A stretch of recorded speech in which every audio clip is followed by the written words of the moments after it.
This is the Next Drink Podcast, recording this Wednesday night, April 8th. We're about 15 days out from the 2026 NFL Draft. This is your host, as always, Adam Berzizi, and I'm joined again tonight by Chris Garabedian and Michael Grassa.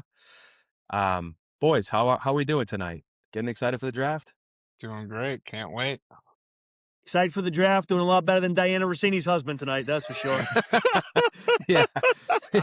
So before we get to draft stuff tonight, we're going to have to talk about this Mike Vrabel, Diana Russini news. I mean, if you're listening to this and you don't know the news, I don't even know how that could be possible, but Vrabel obviously seen taking some intimate photos with Diana Russini in Sedona. I don't know. What do you guys want to go? I mean, like, the thing that's kind of wild to me. I mean, here's my thoughts. I was just thinking about this before we hopped on. What I was gonna say. It's like, it's so crazy that they'd be this openly, just like doing this at like a resort with people around. That you got to think like, hey, who knows? Like maybe they're both just in like separated marriages and like that's what. Because like, how could you be that open about it? You know what I mean? Mm. That, like, the last part you said, Bruce, maybe that they do have, like, kind of dissolving marriages.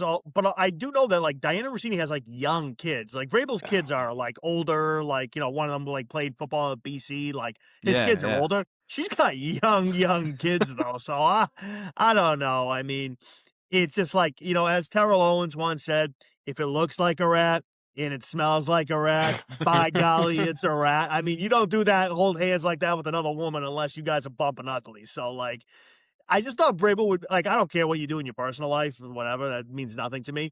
But just, like, be a little smarter than like that. Don't be so sloppy. I always thought Vrabel was, like, a really smart, like, well-put-together guy. Just, like, maybe don't be so sloppy with that. That's just dumb.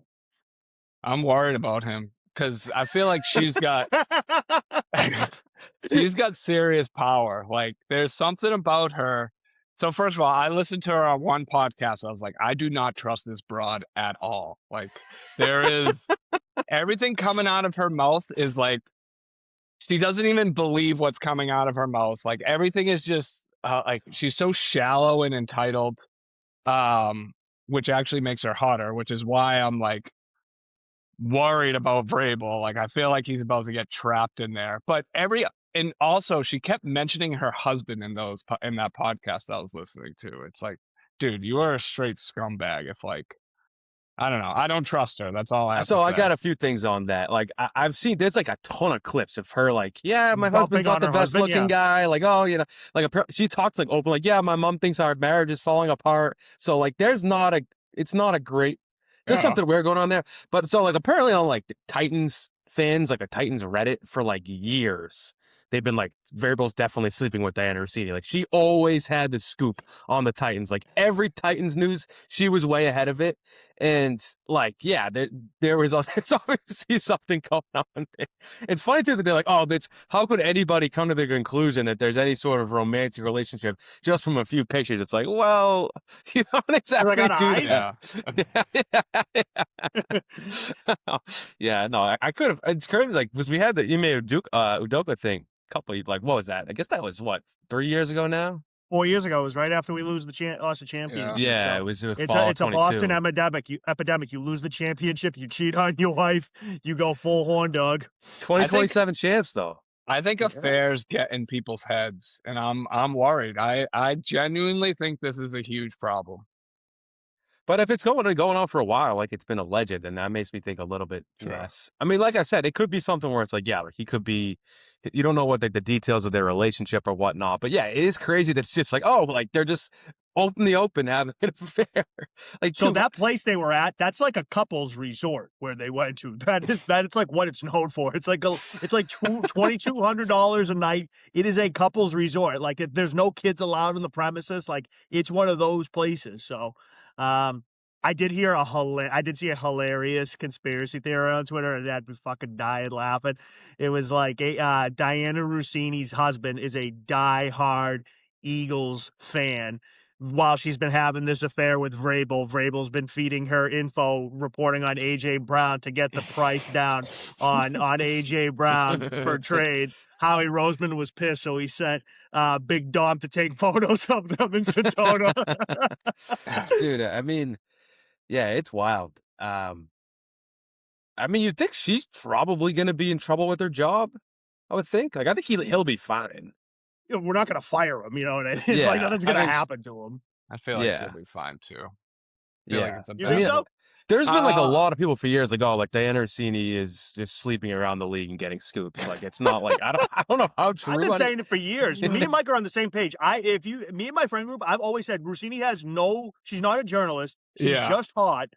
Every scoop she gets is because she's fucking one of the coaches or the GMs or whoever in the league. She's not a real reporter. Yeah. There was rumors in like 2014 that she was hooking up with the old Redskins GM, Scott McLuhan. And that like she got into a fight with another reporter, female reporter, because like she was hooking up with Sean McVay, and she found out that Britt McHenry was also hooking up with Sean McVay like before he was married years ago. So like that's the book on Russini. I mean, she just puts out for sources. It's kind of hysterical. Yeah. He got his hand caught in the Italian cookie jar. Yeah, he did. I don't really have much else on that. Hopefully Vrabel's doing all right. Hopefully Mike's wrong about him being I know. too deep. You got me worried, Mike. Now you got me worried, Mike. Well, this is the things with affairs is that like they're fine when they're a secret, but as soon as they start coming out like that, all that potential energy just explodes, and now you got a shit show, and like that, like people can like try to withstand it all they want, but I swear, like that flood takes so many people down. Like look at Tiger. Yeah. Good point. That's a good point. I saw a hilarious Tiger meme today. It was Tiger Woods like passed out in like the whatever from when he recently got arrested. It was like your wife when she said she's working on getting another scoop from an NFL coach, and he's just him passed out. I actually think it'll be fine, but it is something to like. I don't know. Something to monitor. Yeah. It's not nothing. Yeah, and I don't know. I mean, not a great timing, but yeah, we'll move on. You know, we'll see we'll monitor what happens over the next couple of months. But before we get in, like, we're gonna touch on the tight ends today, some of the tackles. I think those are probably two other big positions groups for the pass to tackle. I've seen some other draft news that I think, as the draft approaches, could be relevant to the Patriots. The first one, it sounds like Jordan Tyson is dropping, and it sounds like a lot of teams don't think they think he's soft, or he doesn't play through injuries, or doesn't care about football. Kind of a culmination of all these things, but there's gonna be a chance that Jordan Tyson's sitting there for the Pats late in the first round, and I just think that's interesting because I mean he sure looks like a bona fide wide receiver one talent that they're missing. Ton of injuries though with this kid, bro. He doesn't stay healthy. I don't know. Like based on his talent alone, like you said, he should be one of the top 10 to 15 picks in the draft. If he doesn't go there and he's sitting there at 31, that means there's something wrong with this kid and they should just stay away. He was always a guy that I was like excited about, but I was wary of. Like I would rather somebody else draft him than us, to be honest, even though like I do love the talent, but no, I just thought it was interesting because it sounds like some teams just straight up have a round 2 grade on him. So like Daniel Jeremiah, I've seen a bunch of clips of him, and he's one of the top draft guys. And he was just like, yeah, like I think I wouldn't draft him. I think he's soft. Like, and he usually he's a pretty dry guy. I was pretty shocked to see him come out that bluntly. He did have 30 bench reps though, so he can't. Yeah, I mean, it is, but it is tough. It's like a hamstring thing. Like, I don't know. I don't really know how I feel about that one, to be honest. Well, you have a hamstring injury and you can't. He still can't test, right? Like he still won't. Like his hamstring injury was what, like 5 months ago, and he's still like recovering from that. That's kind of sketch. Only guy with the longer hamstring injury that I can remember was my boy Mike Haller, senior year of football, had the world's longest hamstring injury I never seen in my fucking life. So good shout out to Jordan Tyson for surpassing Stash. Christian Gonzalez had a long one too this past year. Ended up working out. True. The other one I thought was notable, like I think Peter Schrager did his block and Keldrick Fox wasn't in his first round. And Peter Schrager is about as plugged in NFL front offices as anybody. So I thought, I mean, if he also had the other thing that he had the pass taking Keelan Rutledge at 31, who's a guard, who's projected as like a third rounder. I'm seeing mocks with the pass taking defensive tackles. I would be stunned if they took a guard or a defensive tackle at 31. Yeah, I agree. I don't think we're stupid like that anymore. I feel like we're past that. Like that would have been like a Bill Belichick type thing. Like obviously Cole Strange. I don't agree with that. I know Schrager's great about like picking the Super Bowl and stuff like that. He's always good on that stuff. He is plugged in. I don't see him as like a draft guy. Daniel Jeremiah, yes, true draft guy. I like when he says something, I believe it with the draft. I see Schrager as like if he's got a good prediction or like where a guy's going to get traded, yes, I believe him. The draft, that's not really his thing. So yeah, to be fair to him, he was kind of more like I'm sliding Keelan Rutledge in here at 31 because I'm hearing a lot of rumors that teams love this kid. It wasn't as much Pats. Okay. I think last year he had a really accurate mock, but I think when he gets it right, he's like, I know this team loves this guy. Like he is literally butt buddies with Sean McVay. Like they are really tight. So there's some teams where he's just super plugged in. But yeah, I would be shocked if that happens. And then the last one, I thought the other thing I saw Daniel Jeremiah, he basically said like AJ Brown's one question about that. Would you hate it if they took a guard? I mean, I know it's not a need, but like if he was best, I don't. They got Vera Tucker. I mean, well, Onweno's here at least in on the season. They think Ben Brown's pretty good. I mean, like what you got too many needs. Like this team's good. The team's pretty good, but you've got some glaring needs in the roster. There's got to be players there who can help fill those needs. And it's like, is Keelan Rutledge going to start this year if they draft him? No. Yeah. But I don't necessarily think we need the guy that we draft to start, but I agree. I mean, I don't want a guard, but Brandon Thorne was saying that he likes the guards the best in this class in terms of I've heard people love this Rutledge kid. Like he's supposed to be a tough bastard, but yeah, it's more like, I don't know. I think if they're at a point where they're going to take trade back 10 picks. Like, go get some more picks. Yeah. I think there's a lot of guys in the middle rounds that could end up being players in this draft that it's worth.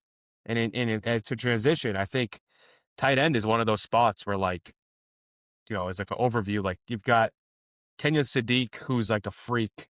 Like he's going to be the first tight end off the board. Yes. Then you've got Eli Stowers, who's probably going to go somewhere in the second or third.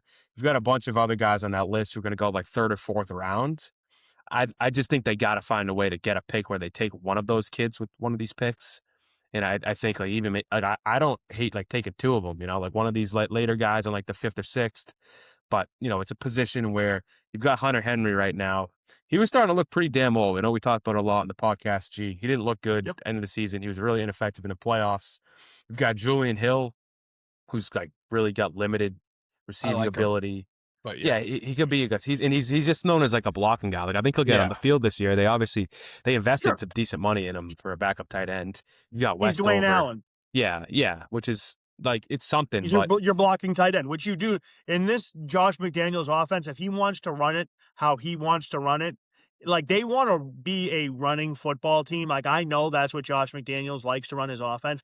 And we were really inconsistent with it, and they want to change that. They want to be way more physical up front. So, yes, getting Julian Hill to be their blocking tight end, fine. I like that. You need to find a true replacement for Hunter Henry because this is probably his last year on the team. We need to find that. We need to draft one early. And I think to go with that, too, like some positions, you can draft a rookie and expect to plug and play, right? Like running backs like that. Like we had that with Kirk Woodson last year.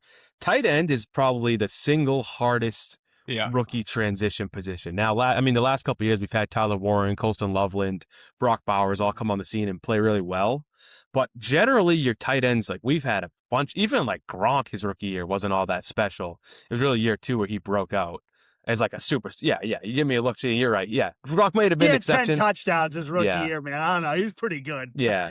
I don't know about that. But it is a lot of guys where it's like, like was a kid on Arizona right now. Trey McBride, like his rookie year. We had him in the freaking Dynasty Fantasy League his rookie year. He didn't do anything. Now he's one of the best guys in football. So it's a position where you want to have a guy come in, really learn the system, and then by the second year, hope he can really contribute a lot more. So, any thoughts about the Pats situation before we hop into some of these prospects? Well, just about that, tight end is the least predictive.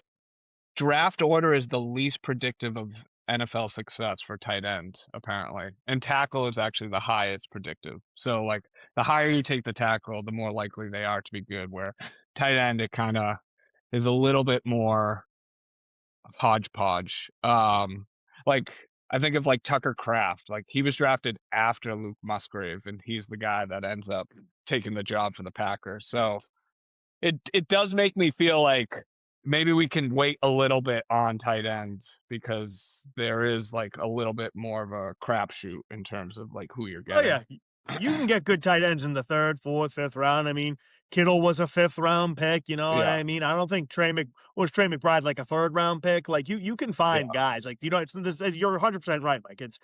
It's not like a tackle. If you want a tackle, you got to get one early. Yeah. You're not going to get the chances of you finding a great tackle in the 6th round. It's 1 in a million. It's very unlikely. Tight end, you can find good tight ends at any point in the draft. Yeah. There's a tackle tax. Tackle, the traits are so indicative and it's so rare that's why it's like, even though it's not like the most pressing need on the roster for a starter position this year. If you can get Maxi Inácio or Blake Miller as like your long-term right tackle late in the first, because you're hoping not to be drafting near the top of the first round anytime soon. And yeah, like you said, tight ends. I mean, I just did a quick check GPT query just to first round busts over the years. I mean, Kyle Pitts was drafted 4th. He hasn't warranted that draft position. He's been okay.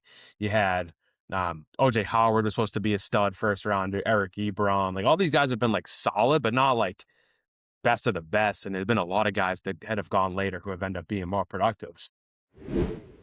So, going into that, I mean, this kid Kenyon Sadiq, he is very unique. I really like watching his highlights. He's a 6'3", 241, so he's small for a tight end. Runs a 4.39 40 at the combine. I mean, he benched 435, 11.1 broad jump, 43.5-inch vertical. But he's not like a blocker. I think he's basically just a glorified wide receiver from what I could tell with this kid. But kind of like a matchup nightmare with that size for a tight end. He can run like that. You know what I'm saying? So what are you guys' thoughts on him? He also looks like an NFL street character. Like it's he's like a running back running around a tight end almost. Like a massive he's running Vernon back. Davis. Yeah. He really is Vernon Davis. Yeah. And he could fall to 31. Like I've seen some projections where he's going at like 29 to the Chiefs, and it's like you fall at 29, you could fall all the way at 31. And he's not. They're saying he's not on like the Tyler Warren, Colston Loveland, Brock Bowers prospect level, but I think he's pretty damn intriguing prospect. I mean, he's a 99 percentile athlete, so yeah. If he's sitting there at 31, Brew, that's one where you sprint to the podium. I agree. And you hand in the pick to Roger Goodell. Oh my God! You take him. You don't think about it. You don't ask any questions. You're like, yeah, this is the guy we're taking. Yeah, I would be thrilled, but I mean, like, and he's being mocked all over the place. I just listened to McShay and Albert Breer, and they were saying they could see the Chiefs going with him at 9, which would be, that's like a seamless fit. You give Mahomes a new tight end weapon like that for the rest of his career. Yeah, I think he's exciting, and I'd be thrilled, but he's probably, like you said, he's probably not likely to end up there at 31. Yeah, he's definitely a no-brainer for sure. Yeah. I just don't see him being there. Yeah. So, curious who you guys think is the next best prospect. Mike, I think I saw your list. Your list is a bit off from consensus. Who did you think is the next best prospect, G? For the Patriots or just in general? Because like how I'm doing this, right? Like I was looking at Mike's list that we got sent in the chat, right? My list was different. Off. Yeah. Oh, sorry. Whatever you start, whoever sent it in our group chat, just the list of tight ends we're going to talk about. What I tried to do was I would think of it like how they fit into the Patriots system, not just like how they would fit in like other NFL systems and like who's a fit for this team. So the number one guy after Kenyon Sadiq that I had written down was Sam Roush from Stanford. I had the same. Huge That was guy, Mike's guy, yeah. 6'7", 270. He's got NFL DNA too. Listen to this. Two of his great uncles played in the NFL. One of his great uncles was this guy, Merlin Olsen, who was one of the greatest defensive linemen in the history of the NFL. What a name. Yeah, great name. Can't coach that name. His grandfather also played in the league. His brothers are really good athletes. This is just a family of athletes that he has. He's a great athlete. He is a true like Y tight end player. I think this is a guy who would fit really, really well with this team. Good enough blocker. Just let's put on some highlights and see. This is a good player, man. I would take him in like maybe the third round if he's there, second round. I don't know where he's projected exactly, Brew, but I think this would be my number one Patriots fit other than Kenyon Sadiq. Yeah, the thing that stood out for me was just how he's just a bruiser after the catch. Like he's just he punishes people after the catch. And I love to see that. I feel like he also had a really strong 3-cone drill, which to me is like a really, really strong indicator of athleticism. I mean, he was pretty productive, 49 catches, 545 yards.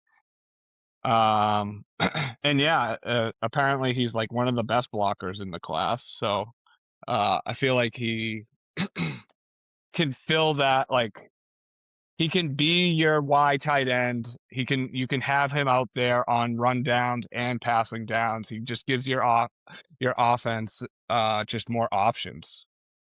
Yeah. I have a few thoughts on him too. I mean, it feels like to me every draft analyst seems to love this kid, but he's not projected to like a third or fourth round guy.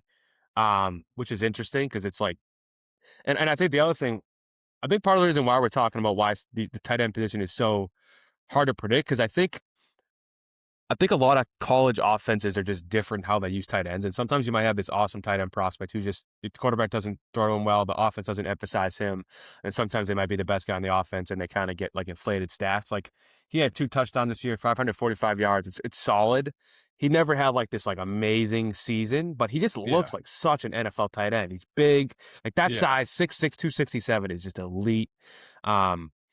The write-up on him was basically like, he was kind of a project when he got to Stanford, and he just kept getting better every year. He did have a lot of drops, and he's not a guy who's going to catch a bunch of balls down the field, but I think he could just come in and be solid, and like there's an athleticism and size thing there where you could project him to just keep getting better every year. Yeah, I think the issue that I saw, and it's funny because I didn't even know this when I saw, I did feel like he wasn't great in like contested catch situations. Like his catch radius wasn't as good as you would like to see. And then it turns out he has 30-inch arms, and so he does have shorter arms than you'd Yeah, like. that's not ideal. But I Yeah. mean, it's really hard finding a guy in this group who can both be a good blocker and a good receiver. And I feel like that is such an advantage right now. That's why he stood out for me. Totally. And I love Stanford tight ends, man. A lot of good tight ends come out of Stanford in the historically last 15, 20 years in this league. Oh, yeah. Zach Ertz, great tight end. Colby Fleener had a good career. There's probably a million other guys that I'm missing too. Yeah, no, that's definitely true. So I mean, if he can be there, like a 4th round pick, I'd be thrilled. If they took him in a 3rd, I'd be thrilled. I think he'd be a good fit.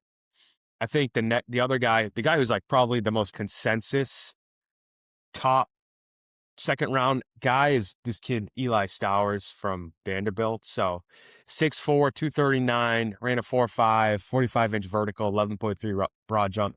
Super athletic. Playing with my guy Diego Pavia, as we can see, at Vanderbilt. He spent 2 seasons at A&M as a QB recruit, then went to New Mexico State as a tight end, ended up at Vandy where he ended up winning the John Mackey Award this year for the best tight end in college football. He's one of your just like really athletic tight ends. You move him all over the field. He's a guy you could easily see as like becomes a go-to target for Drake May, I think. Yeah, his 45.5-inch vertical is like off the charts. He's had 2 really solid years of production. But again, I mean, do you think he's the best receiving tight end in this class? I think he's probably a better pure receiver than Kenyon Sadiq, actually. It's just he's former quarterback, still like apparently he's a pretty bad blocker, apparently. It says Yeah. Can't block. he's a willing blocker, but he's a bad blocker, which I mean, willing is something, I guess. But Yeah. I feel like he's probably more of like that move tight end or just like a heavy slot player. So I actually had him at a different tier than I had Roush. But I mean, on film, he definitely stands out. Like he's a great route runner. He finds zones really well. He definitely has a feel for the game. I love that he's a former quarterback. I feel like there's just like a coordination that comes with that. And he's pretty powerful after the catch too. I think he can be a good NFL player. I don't know if he like kind of fits with how we traditionally use Yeah. our tight ends. So like, I mean, I'm not denying, like, I don't think, like, I think this guy can play. I think he could be a fit for a team. I don't know if he's a fit for how we traditionally run our tight ends, but I mean, he's obviously a great athlete. And like you said, Mike, when you're a former quarterback, you know what the quarterback's like, and you know how to get open and find those soft spots in the zone and get open, right? So, I mean, I don't know. We'll see. It really depends on, like, I guess, right? Like, I'm so like programmed to think of how we have drafted and had guys and like what we've ran for like 20, 25 years. Who knows? Maybe they'll make some adjustments and they won't do things as they've done in the past, and they'll go like a different route and utilize guys differently. But Yeah, I Yeah. actually saw a report saying that some teams are considering him a wide receiver.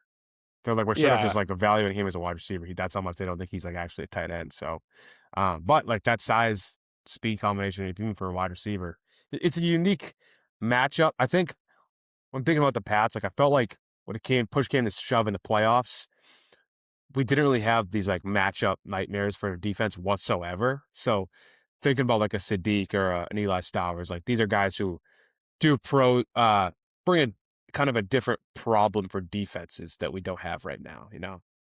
Yeah. you need Um, matchup. You need matchup guys. There was no guy in the Super Bowl that Seattle had to be like, we really got to worry about this guy for Drake. You know what I mean? Like we didn't have that. He's missing just enough juice for me not to feel like we got to go get this guy.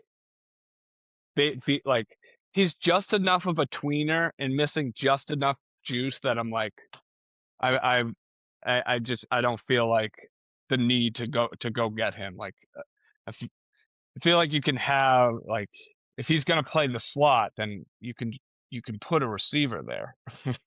Like yeah, that's fair. So the guy I probably like the most after Sadiq is this kid Max Clare from Ohio State. He's got an interesting little path. I mean, he's 6'4", 246. Most of it, you look up his highlights, most of it's at Purdue. He was just at Ohio State for this season, and he wasn't as productive at Ohio State. Ohio State was absolutely freaking loaded. I mean, they got first rounders all over their offense.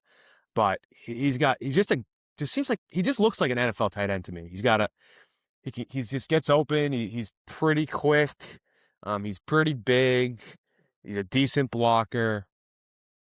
He's had some durability issues. He's probably going to be picked somewhere in the third round, but I like this kid. He kind of reminds me almost of a Hunter Henry in a way. yeah, I had the Uh, same thing. he's just I like a thought the classic same NFL thing. tight end, right? Like, what did you think, Mike? Um, yeah, so he's interesting because I think heading into the year, everybody was expecting a breakout for him. I think he was kind of like the guy people were really excited about, and he didn't really meet those expectations. But he definitely has a very athletic route tree. Like he's a 3-level threat. He's a very fluid mover, crisp route runner. Um, I thought he ran like crossing routes and banana out routes really well. Good run after the catch, pretty good speed. My only issue with him is like I don't know, he just didn't have the toughness that I was kind of looking for, and that's why I kind of dropped him on my list a little bit. But I mean, there's so much upside there that I feel like just because he's not punishing dudes on tape. Um, He also was hardly used as an inline blocker and wasn't out there in heavy packages, which kind of made me wonder a little bit about him too. I was going to say a lot of his production came in the slot. They did put him a little bit in the slot as a tight end this past year. But I mean, he was I think a 3 or 4 year player in the Big Ten. He produced when he was at Purdue, who they haven't had a quarterback since Drew Brees was there. You know what I mean? Like I think he's a good player. If we were talking about him in like the 3rd or 4th round, sure. I think that would be a reasonable position for him. I think he is an NFL player. You said Hunter Henry. I was going to say, kind of looking at him, kind of reminds me of Dalton Schultz a little bit. You know what I mean? Like that type of that maybe a little Zachary. It's just like it's a classic white, pretty good tight end. White boy, yeah. Yeah, and like that's one where like we talk about, like the team, like guys who end up being awesome in the NFL, but weren't as productive in college. I mean, Ohio State, they had Carnell Tate, they had Jeremiah Smith. Like those are the top receiver in 2 straight drafts. So they might have went there, like even if he's not out there in heavy sets, who knows who else? Like Ohio State's just so loaded that I think it's kind of like that's a good point. Disrupt the way you evaluate some of these kids. But yeah, I think I really like the looks of him as like coming in and be like a security blanket for Drake May. Yeah, if they drafted him in the 3rd or 4th round, and they can't get like Sam Roush, and this is the guy they take, I would be more than okay with that. Yeah. Would you rather him than Stowers? Stowers, I think it's going to go higher, and I don't think they should waste. Like I don't with the depth of this class, I wouldn't use a 2nd round pick on a tight end, and I think they're so different. And like you said, G, I don't think Stowers really fits the Patriots tight end model. Yeah. So the next guy on the list, this kid's interesting, Justin Joly, NC State. I wasn't a huge fan, awesome. to be honest. You think he's awesome? No, he has awesome film, really bad, like everything surrounding it. I liked his film because he kind of looks like a basketball player out there. I felt like he ran like really crisp routes, had good hips, had good fluidity, made some catches in traffic. But he kind of is in the Stowers mold of like, are you a tight end or are you a heavy slot guy? Because so he's kind of a tweener, and again, he doesn't have enough juice for me to like really be excited about him. I thought his tape was fun, and I thought he was like pretty crafty, but the fact that he's not a great blocker and isn't going to be an inline guy, he was pretty low on my list. Plus, he tested in the 57th percentile, and he's undersized and a subpar athlete, so I feel like that's kind of a death sentence. Yeah, this guy was a big no for me too, Mike. Justin Jolly. He's not a good athlete. He had decent production. He scored a decent amount of touchdowns. But no, I don't think this guy's not someone I would be interested in at all. Actually, he was one of my lower ranked ones.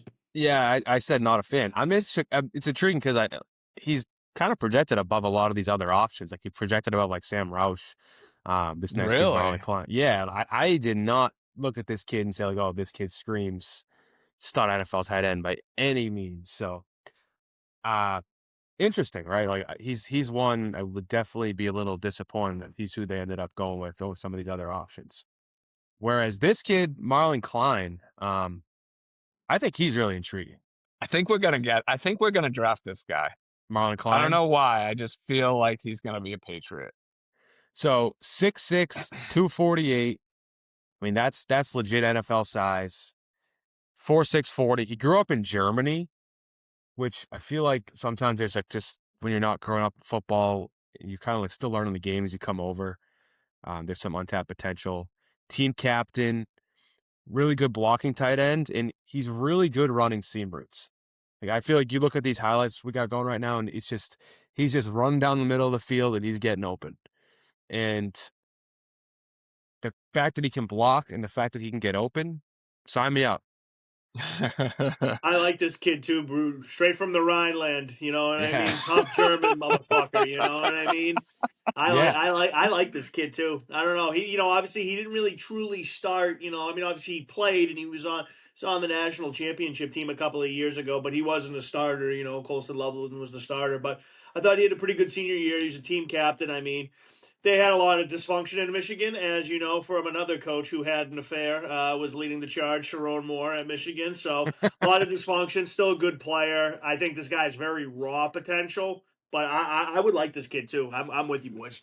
Yeah, and like he's one's the guy, like obviously year one, you're gonna sit behind, you're not gonna like be the go full Right. starter, but there's a lot to like about what this kid's tape shows, just about him as like I like a team captain.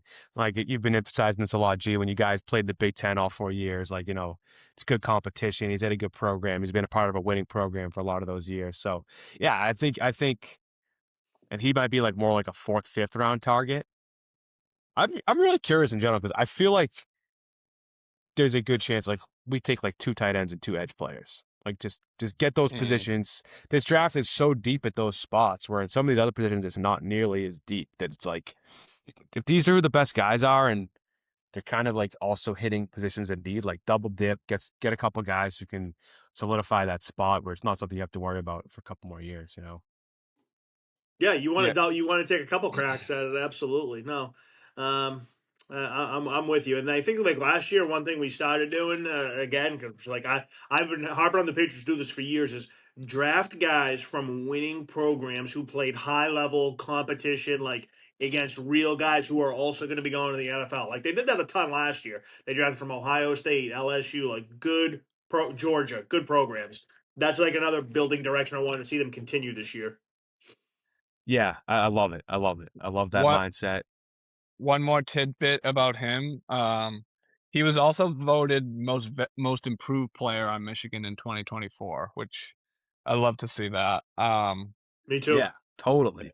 And with on the seam routes, I feel like he just claims his space. Like he runs those pretty fearlessly, and he has like really strong hands at the point at the catch point. He's just an average athlete, and I thought he was a little robotic in terms of change of direction, but Yeah. I I love feel his like May grittiness. likes I feel like May likes to throw that seam route too, Oh, which He does. is a you're thinking about who would fit well with Drake. That's kind of why I like Max Clare too. This kid, next one, I Michael. Go ahead. sorry, one last thing about I honestly like felt like he ran that route better than like Roush did. Yeah, yeah. I mean, I think Roche. There's a reason he's only being projected as like a fourth rounder, even though everybody seems to love him. Michael Trigg, so Baylor, another big boy, 6'4", 240, largest wingspan ever at the combine for a tight end. So he's got a massive catch radius. Really moves fluidly, really good speed, a lot of catches over the middle. But the scouting report was like this kid just does not block, and he has a lot of drops. So it's definitely more of that project type of player, which is where we're at in these types lower on this list. But what was your guys' feedback on him? Easy no for me. Like literally, this is an easy no. No, doesn't block. Multiple suspensions. He went to 3 schools in 5 years. He went to Baylor. I don't like players from Baylor in general. Like that's a loser program. No interest. Who are some Easy. great players that have come from Baylor? Mike Josh Singletary in Gordon. 1981. Yeah, I feel like there's a Mike lot of like Singletary. guys who come out and they just like they ended up being trash. They're from Baylor. Yeah, Baylor's a loser program. You don't want. I have no interest in anybody from that school. What'd you think of Michael Trigg, Mike? When I was reading like his write up, I was like, oh, G is gonna hate this guy.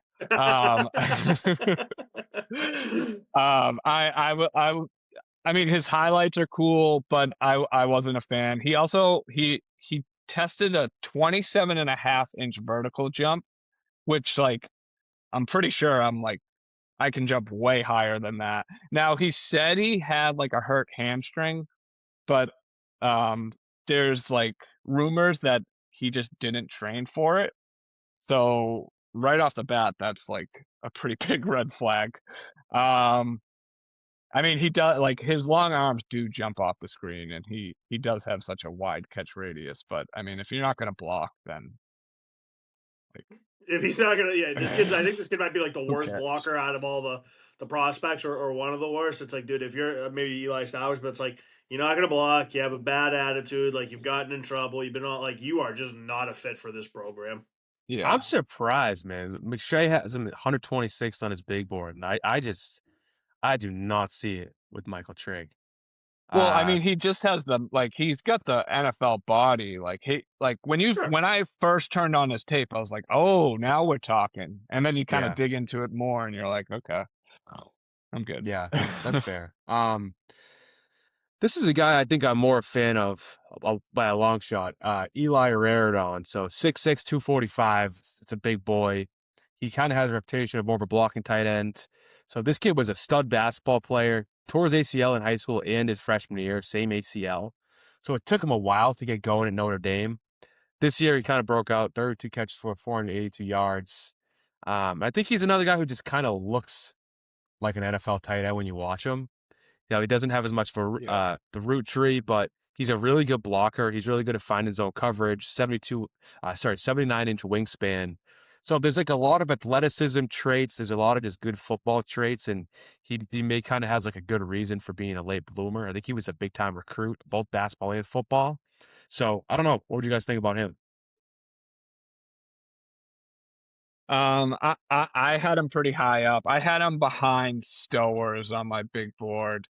Um, I mean, he definitely has all the measurables. Like he can be an inline tight end. He's a pretty good receiver. He has decent speed. Um, attacks the seams really well. Like surprisingly, really good ball skills. I guess if he's a former basketball player, that makes sense. My only issue with him, and it's why I preferred Roush more, is I did feel like he kind of braces a little bit before contact, and he runs with short strides. So I couldn't tell if that was him getting a little bracing a little bit, or if he being a little tentative in tight spaces, or if that's just how he runs. Um, so I liked him a lot, but there were just some I just like a little bit more just a little bit more toughness in my tight end for him to be moved up a little bit, but he's definitely high up there for me. Yeah, I thought this kid's like a raw potential. Like I think he's someone wherever you draft him, he's gonna get better. Like if you drafted this kid in like where is he projected to go? Fifth round, let's say. Is that Yeah, fifth, accurate? sixth. Yeah, he's a Fifth, later. He's a Really? Oh project. my Yeah, that's God. why I like him. That's why I'm yeah. like, If I he's see it there with in this the kid. fifth round, like he's a good blocker. Notre Dame tight ends have done very well in the NFL as well. You also have to remember, right, like why some of his production probably wasn't great this year is because Notre Dame had two unbelievable running backs who are going to go very, very high, in the draft. So, like, they were a true running football team. And like you said, he had some injuries that he had to overcome Yeah, get it. and things like that to get going. But I think this is a good guy. You take him in the fifth or sixth round, take a flyer on him, see what he can do. He's a good blocker, solid, athlete, not great athlete, but solid. He's like a wide tight end guy. Yeah, no, Yeah. I would late round, sure. Yeah, and I think because he had those ACLs, there's a little bit of like a injury concern too. But yeah, I think he's like I wouldn't want him as the only guy I get, but like he's one of those ones. If you get Max Clare in the third and you take him in the fifth, you're like, hey, we got two really intriguing young tight ends on the roster now. Who would you rather have, him or Marlon? What a name. Marlon, I'd say I'm Marlon. gonna go Marlin just because of the name, Marlon Klein. He just sounds so tough. Oh, you just got destroyed off the edge, getting blocked by Marlon Klein. Yeah, Ma- give me the big German. Yeah, no, I agree.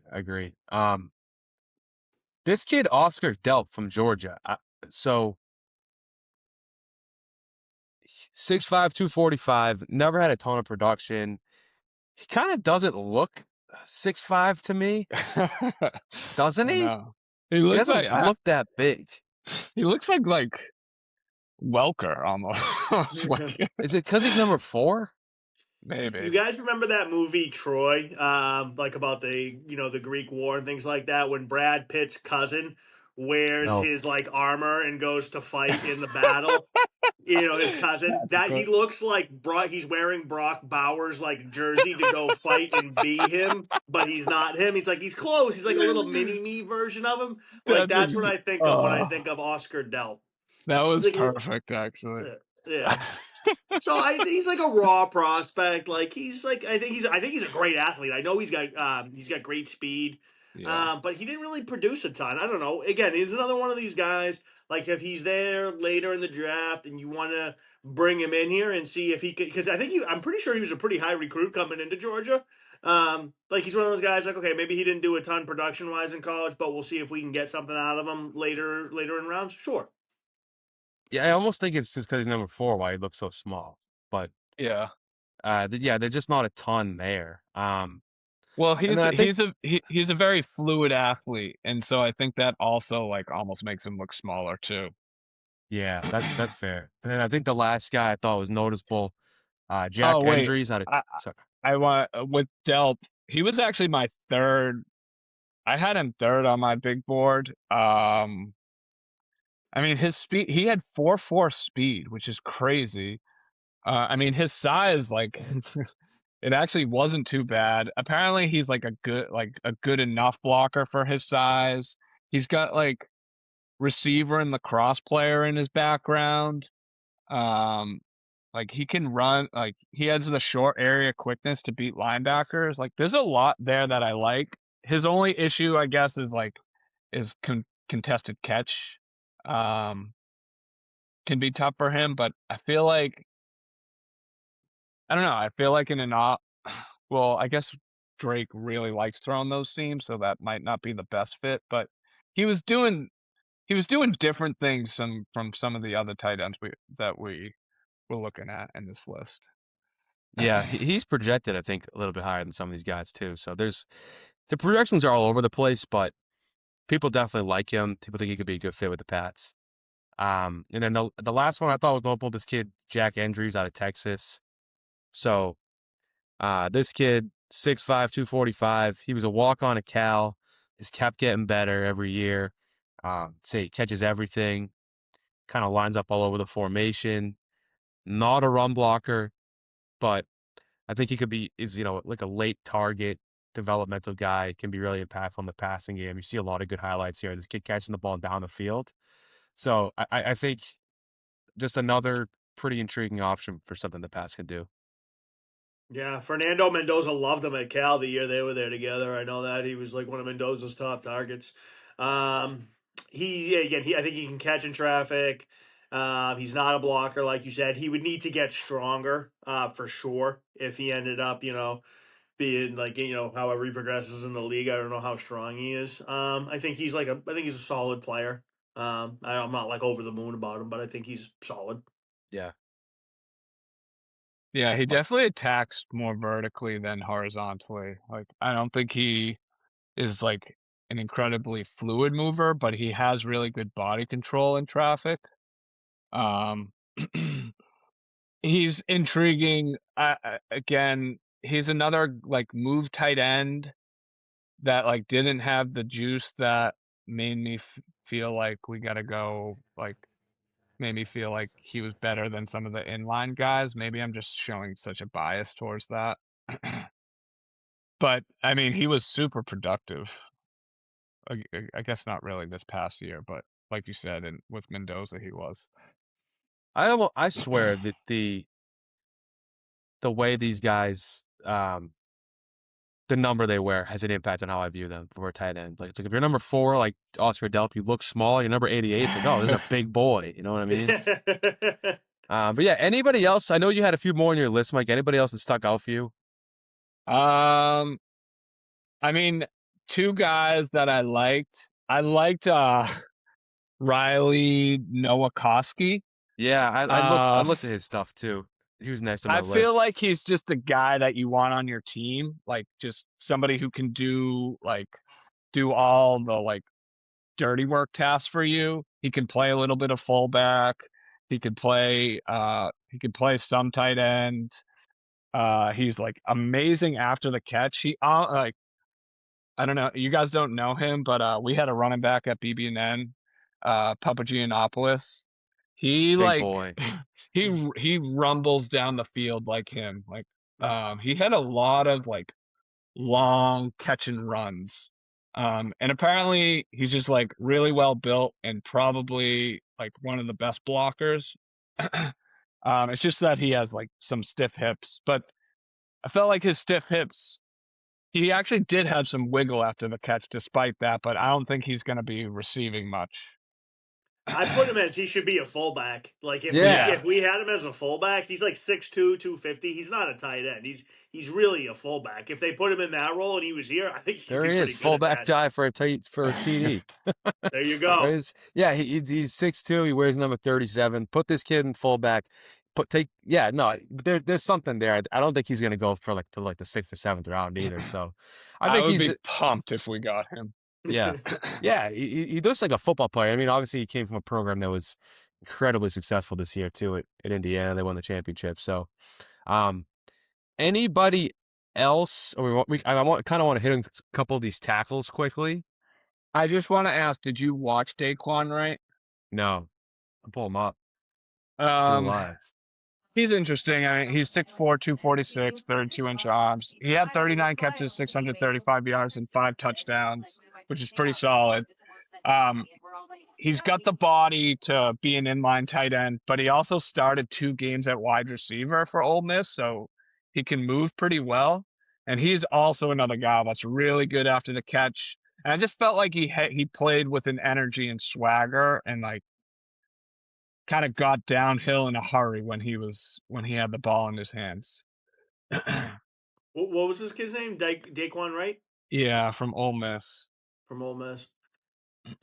Okay, let's see if we can get him to the if there's anything on the LSU game. I'm pretty sure he have the game like ceiling catch against LSU this year. If so, I like this kid just out of bias because that won me a bet. So I remember their tight end had like the game ceiling catch, and I had a lot of money on Ole Miss against LSU that day, and I was like, it was a tight end who got the ball. I couldn't remember if it was him or not. So if it's him, in. If not, no opinion. I kind of like the idea of some of these kids at these programs who were like over expectations, like the Indiana kids. There's a bunch of them in this draft. This kid and the kid dribbling for the wide receiver from Ole Miss. I mean, these 2 programs that were like best in their long history. Or I guess Ole Miss at least best in a long time. So yeah, I mean, I don't know a ton about this kid, but he definitely looks like an NFL player in these clips. Wait, does he have dreads? Yeah. Yeah, it's him. It's the guy. This is a good kid, man. This is a good kid. Love it. But yeah, in conclusion, like I think there's a lot of potential targets here for the Patriots for the tight end position. I really hope they take 2 of them. I can't imagine we go into like the 5th round. They haven't taken one yet, just because it feels like they need one so badly, and there's a lot of targets here. But yeah, let's talk some of these tackles. So I think the top kid, like what's his name, Maganoa from Miami, he's gonna go like top 10. We don't need to talk about him. Some of these other guys are kind of all over the board. I've seen, like, I think Spencer Fano is gonna go pretty high, but I've seen some drafts where he ends up going late in the 1st round. So I think he's 6'5", 311, 32.25-inch arms, so very short arms, almost like Will Campbell status. He played right tackle. It's interesting that 2 of the 1st-round tackles both come from the University of Utah. 1st-team All-American this year. Great quickness. Did really well against David Bailey. So, I mean, if this kid fell to 31, I think he's like a send it in scenario, given our needs. But I don't think he's going to fall to 31. I don't think he'll be here either, bro. Yes, it's one of those things, like you said, he's there, great, you take it. You can't go wrong drafting one of those Polynesian, Hawaiian big boys up front, early on to man your offensive line. I just don't think he's going to be there. Mike, any thoughts? I agree. I did have, not that I don't necessarily know if I have the best eye for tackles, but when I was going through it, before I looked at the rankings of where people were projected, I just did my own rankings, and I did have a couple guys ahead of him, whose tape I liked a little bit more. I liked I loved Blake Miller. That's my guy too, Mike. That's my Oh favorite yeah. guy. I want them to take him. If he's there, that's like what I would really like them to take. I think he is a perfect Patriot. Obviously, he's a good player, right? Like you don't start 4 years at Clemson just Yeah. passing through town. Only missed one practice in 4 years because he had a broken wrist and he came back the next day. This guy played like it felt like I don't know how many consecutive snaps, whatever it was, but he didn't like miss a snap in college. This guy is tough as nails. He's a perfect Vrabel guy, and he's a good player. I would take him in a second. Blake Miller is probably when we do our draft of potential pick 31 guys, like he's got to be one of the first guys taken. I think he's like 6'7", team captain, 3-year starter, Clemson, 34 and a quarter inch arms. He's been a right tackle this whole time. He tested well. He's kind of just got the whole package. I'm kind of surprised he's not like a top 10 pick. Me too. Like And he maybe he looks will so be, but polished. there's so much to like about it. I mean, teams generally tend to go for the left tackles early, it seems like. But when it's a guy with like this much polish, he's just kind of got it all. So he's a guy. It's like I think where we're at as a franchise, it's like we can't have Drake May just getting his ass kicked in the playoffs again. And if you overdraft offensive line and you're like overprotective at that position, it's probably the best position you can have depth at for good players. So and it's like I guess it's like if they drafted him, do you think he'd start?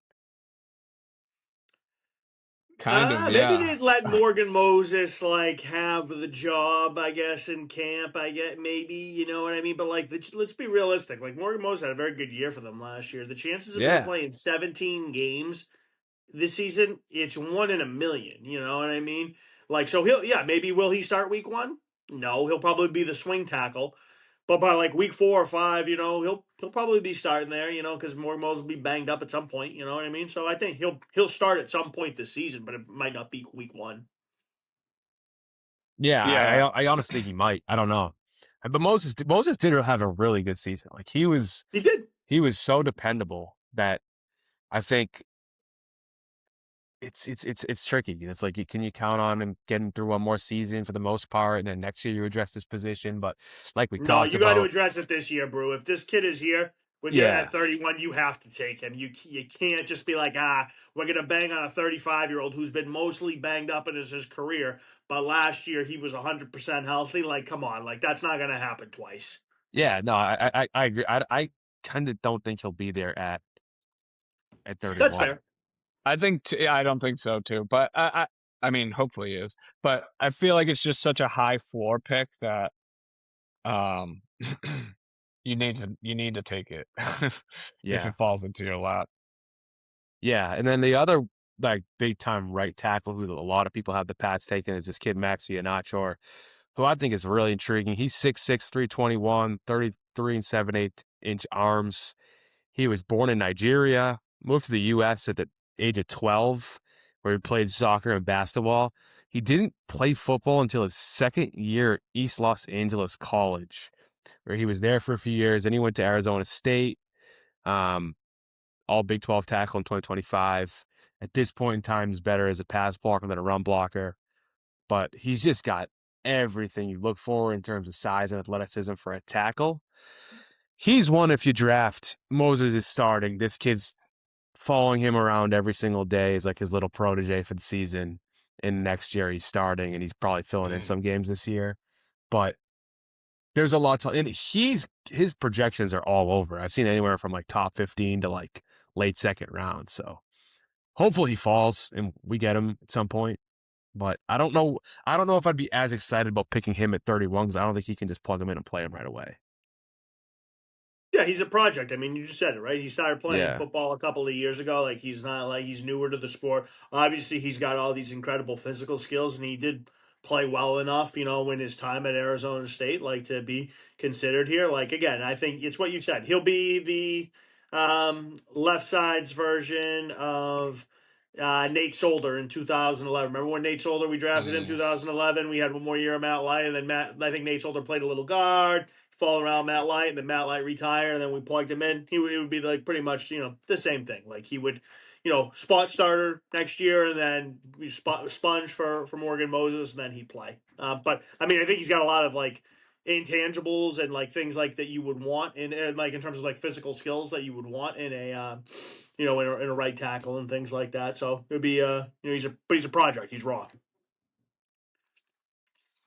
Mike, any thoughts?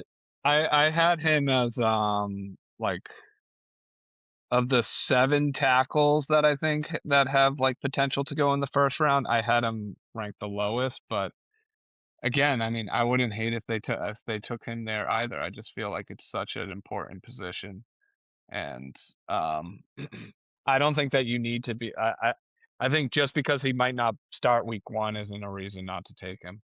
Right. Yes. 100%.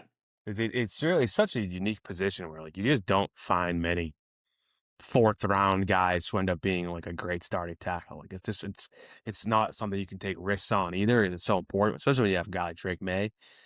You got to protect him. And I think he is probably the lowest projected of the 7 guys you probably looked at. So we got what? We got Spencer Fano, the kid Manoa, whatever his name is, Blake Miller, we'll talk about Caden Proctor too. Caden Proctor, and then Monroe Freeling, he's going to go top 20. Caleb Lomo, he's going to go top 20. Yeah. But yeah, Caden Proctor is the other one who I think is intriguing for some of the wrong reasons, some of the right reasons. Also sounds like he's been climbing up boards, even though there's a lot to not like about him. Sorry, one last thing about Fano. Do you worry about his arm length at all? Of course, absolutely. Yeah. I mean, unfortunately, I watched the Super Bowl, so yes, I do worry about that. You can't have 2 T-Rexes on the offensive line, so I'm glad he's not going to be our problem. Yeah. You know what it is? Like, I think with Campbell's wingspan is also that's where he's so short. I feel like he gets mentioned his arm length, but it's wingspan. Like his chest is so like thin. Now I don't know if I guess like it's like reaching out is what matters the most. But it just, I don't know. It's a big year coming up for Willie, and I hope he really kind of can come out and kick ass this year. Because it's like, oh, say we don't take a tackle this year because they all go before us, and then he has a bad year, and all of a sudden you're going into 27, like, all right, we need 2 tackles now. That would not be ideal. Yeah, then Elliot Wolf's going to have his resume on LinkedIn. Yeah.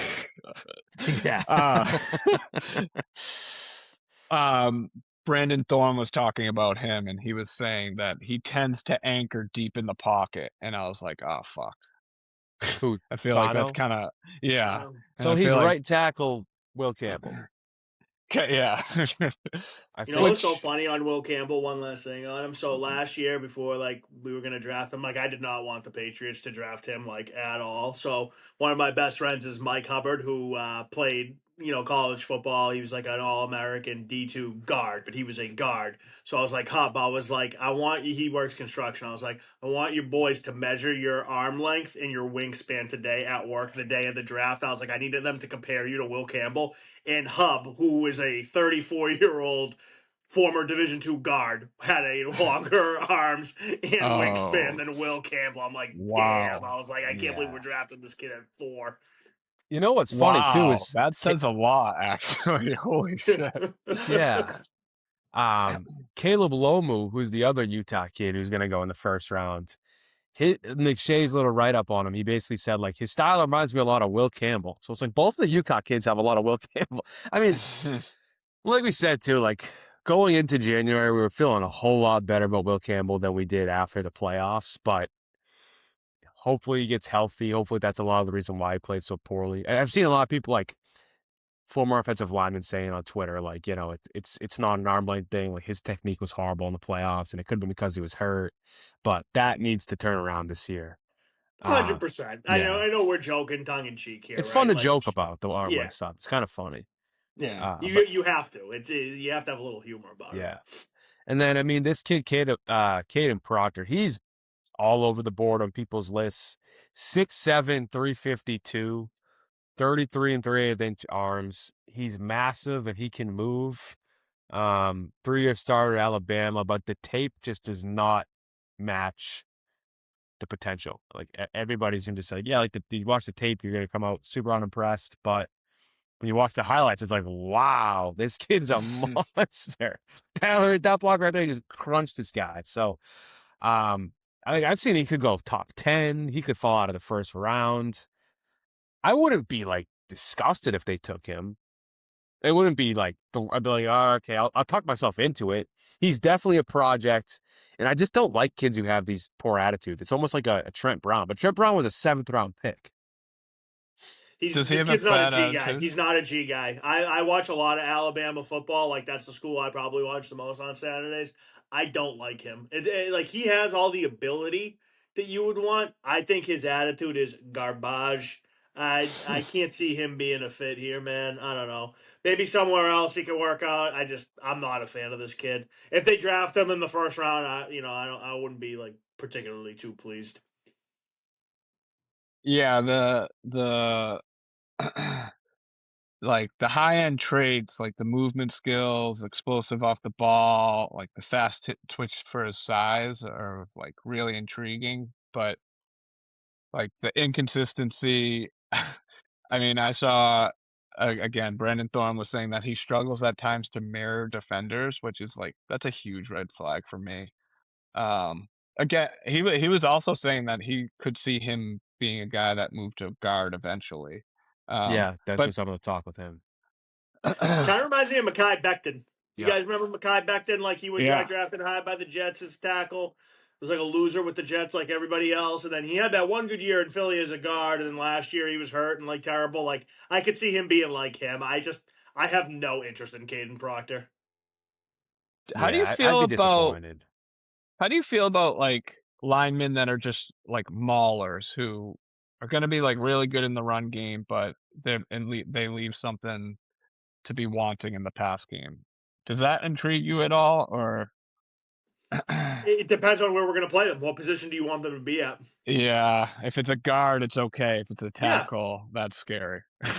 Yeah. Like it's all great. I mean, like if it was the 1986, we were going into the 1986 NFL season. Where you not a lot of pass blocking, but like you got to be able to pass block in this league nowadays. I mean, obviously you still, of course, you need to be. You need. I'm not saying I don't want someone who can't run block. Of course, you want that. You want a little bit of both, but.